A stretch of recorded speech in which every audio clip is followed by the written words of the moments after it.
قدرمنو لیدونکو څرنګه چې تاسو ګورئ چې دغه روژان زما تر څنګ ناست دی. مورجان یادونه وکړه چې دغه خاوند مې معیوبه ده. غواړم چې د دې روژان سره مې یو څو خبرې وکړم چې دا څه ویل لري. ستړی مه شې روژانه. خیر اوسې روژانه، خیر. روژانه تاسو په خپله خولې موږ ته ووایئ چې تاسو کومې ستونزې کوم مشکلاتونه لرئ. څرنګه چې مورجان یادونه وکړله او څنګه چې موږ ګورو ته معیوبه یې کار نشي کولی، د کورنۍ سرپرست هم ته یې، نو ته خپلې ستونزې. مورجان ستونزې خو ډېرې دي. دغه ماشومان دي 4 دانې را په غاړې دي او ماښام چې کېږي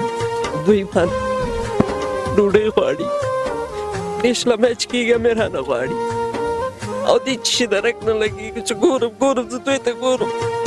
مخامخ خو زه ته چې ویلی نه شم.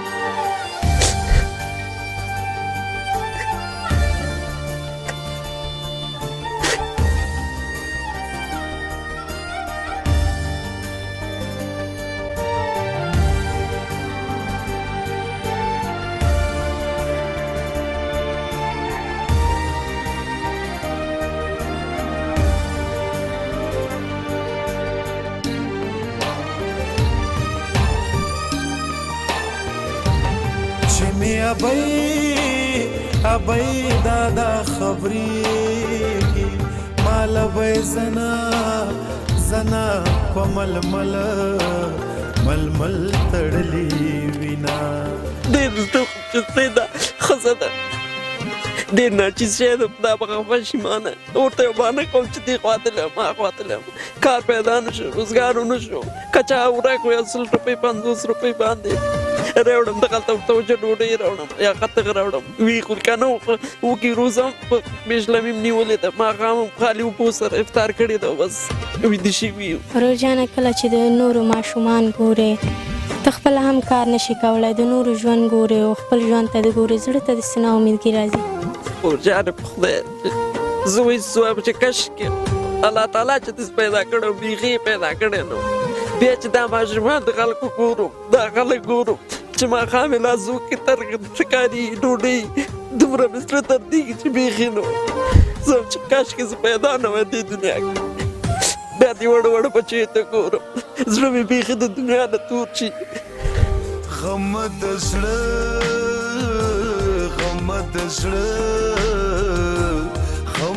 زړه د کور مې زیو کنه، غم د زړه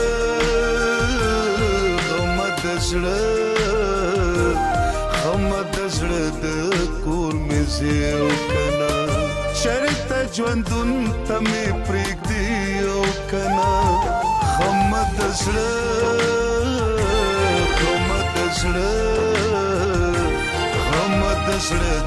روژانه د روژې مبارکه میاشت ده. خلک د روژه ماتي دپاره ډول خواړه تیاروي. نو کله چې ستاسو په کور کې څه نه وي او ماشومان دې درنه خواړه وغواړي، ډوډۍ وغواړي، بیا هغه وخت څنګه کوي؟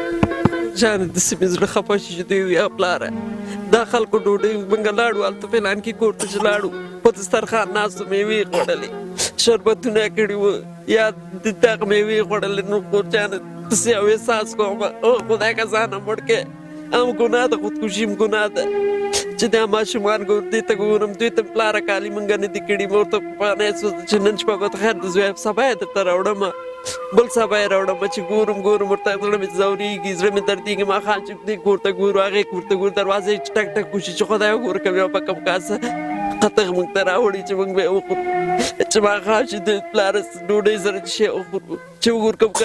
کور کوم کاسه قطغ راوړو، خو ویې خورو که نه خلاص نو همداسې ناست یو خالي اوبو ته ګورو چې ودرګاه روزه ورسره خلاصه. ډېر زیات مشکلات دي. موږ وایم چې دومره مشکلات دي موږ په دې افغانستان کې. زه خو وایم کاشکې زه په دې دنیا کې بیخي پیدا نه وای. په دې خیمې کې دې سور وور کې شپې چې شي میاشتې په پوست کې دا وایي چې پلاره دا څو رقم میاشتې دي. موږ چېرته ویده شو که هلته شی راشي موږ وچې چې وه پلاره موږ څنګه وکړو، موږ ته کور ونیسه چې نورو خلکو غوندې موږ هم ژوند وکړو. زه ورته وایم بچیه چېرته موسه شته ودرکه، خدای مهربان شي کور به هم درته واخلم، هر شی به درته وکړم. روژانه څرنګه چې موږ ګورو، مورجان یادونه وکړه چې تاسو په دې خیمې کې په دې ګرمۍ کې شپې ورځې تېروئ، نه یو پکی شته نه یو کولر شته. اوس مهال به د هغو شتمنو کورونو کې پکی به وي، کولر به وي. کله چې د هغو نورو ژوند ته ګورو خپل ژوند ته ګورو چې په داسې یو خیمه کې ژوند کوي چې دومره سره ده لکه تنور نو زړه دې څومره دردېږي وچاړه زړه خو مې ډېر دردېږي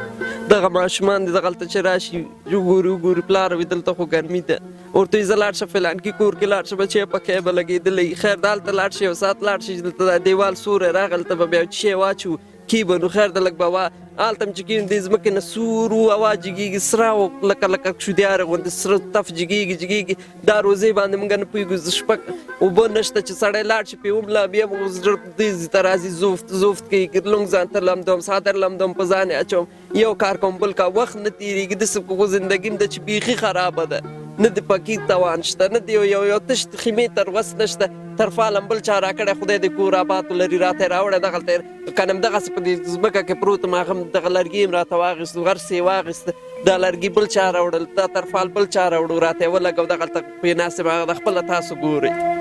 ورور جانه اوس مهال چې هغه هیوادوال به تا د هدیې خیري بنسټ نه ګوري اوس مهال څه غوښتنې لرې ورور جانه غواړم ما سره کومک وکړي چې دا چا وس رسېږي زه ډېرو مشکلاتو کې چې په ما سره کار څوک کومک وکړي په ما باندې اچ ګټي ډېر زیات ستونزه کې د خوراک نه د ماشومانو د لحاظ نه د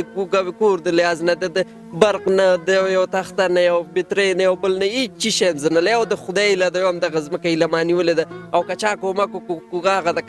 دغلته په دې سر ځمکه یو 150 چا راسره کومک وکړو خو هغه ماښام ماشومان هم خوري که ویې نه کړو زیاتې په لږه ټول ناست وي پیشلمه هم په لږه تېرېږي ماښام هم په لږه تېرېږي ورور جانه اختر را روان دی کله چې ماشومان دي میرمنه دي تا نه کالي وغواړو ته معیوب یې کار نشي کولی او دا د پلار مسؤلیت ده چې خپل اولادونو ته خپل کورنۍ ته کالي واخلي جامې واخلي اختر را روان هغه وخت د ورور جانه زړه دې څومره دردېږي ورور جانه زه په هغه وخت دا ماشومان راته هره شپه لګوي چې پلاره فلان کې زمونږ د کاکا یا د بل د همسایګان ګوري چې لاړل کالي یې واخیستل و پلاره ته موږ ته کله کوې زه ته دا په دې غلومه چې نن بیا درته واخلم بچی غیر د سبا به مړمه بل سبا مړمه خو نشته وسه نشته خو نن سبا کې دا ماشومان غلام چې بچی خیر ده زه درته کوم چې ما په خدای مهربانه شي درته یې راوړم کالي مې راوړم هر څه د خلکو یو جوړه کړي زه تاسو ته 2 جوړې کوم مقصد په نن او سبا قرار شپه مې په ورسره په هغه د په ورځ مې چې پلاره موږ ته کالي وکړه موږ ته سپلۍ واخله خلکو واخیستل دا زوی مې ورته کته کالي په ځان کې دي یو جوړه کالي سم نه پیدا کوي وایي پلاره ګوره هر چا کالي سم دي او زه شکېدلي کالي ما پر ټول خاندي چې د تا کالي شکېدلي دي ته خیرات خورې ته داسې هسې ډېر مې ورته زړه ودردي کړ ته بخیر ده بچیه خو څه چې خدای راوستي نو اوس موږ خو هغې نه هغه نشو کوی مننه ورور جانه خوشحاله اوسئ قدرمنو لیدونکو تاسو د مور جان خبرې هم واورېدلې او د دې ورور جان خبرې هم واورېدلې چې په داسې خیمه کې ژوند کوي چې پکۍ نشته کولر نشته قدرمنو هیوادوالو په تاسو بیا هم غږ کوم چې د دغې کورنۍ لاسنیوه کې تاسو د دغې ګلالي ماشومان ګورئ چې په دې ګرمي کې ژوند کوي د دغې د رویه دغې کورنۍ لاسنیوه کې دغې کورنۍ سره مرسته وکړئ قدرمنو هیوادوالو تاسو دغه کورنۍ خپله کورنۍ وګڼئ تاسو دغه ماشومان ته د خپل ماشومانو په سترګه وګورئ تاسو دغه ورور جان ولیده چې په چیغو چیغو یې وژړلې دا هغه اوښکې دي چې د یو پلار په سترګو کې د خپل اولادونو دپاره راځي چې کاش زه جوړ وی او ما مې خپل اولادونو ته د اختر جامې اغوستې وی او ښه خوراک ښه شیان مې ورته اغوستی وی خو متاسفانه چې دا ورور جان معیوب دی کار نشي کولی نو په تاسو بیا هم بار غږ کوم چې اختر را روان دی دغې کورنۍ سره مرسته وکړئ تر څو چې دغې هم د نورو غوندې اختر ولمانځي په خوشحالۍ سره قدرمنو هیوادوالو که تاسو غواړئ چې د دغسې اړمندو کورنیو لاسنیوی وکړئ هدیې خیري بنسټ سره یو ځای شئ تر څو چې ستاسو مرستې په شفاف ډول دغسې مستحقو کورنیو ته ورسیږي دا وه زموږ د نن ورځې خپرونه چې ما بصیري عزیزي او د کامري په برخه کې نظري صاحب ستاسو درانه حضور ته وړاندې کړه تر بیا چې داسې یو بلې دردونکې کورنۍ ته ځو تاسو په پاک او لوی بخښونکي الله سپارو هر چیرې چې هستئ ښه تباه او بریالي اوسئ د سوکاله او باسواده افغانستان په هیله الله مو مل شي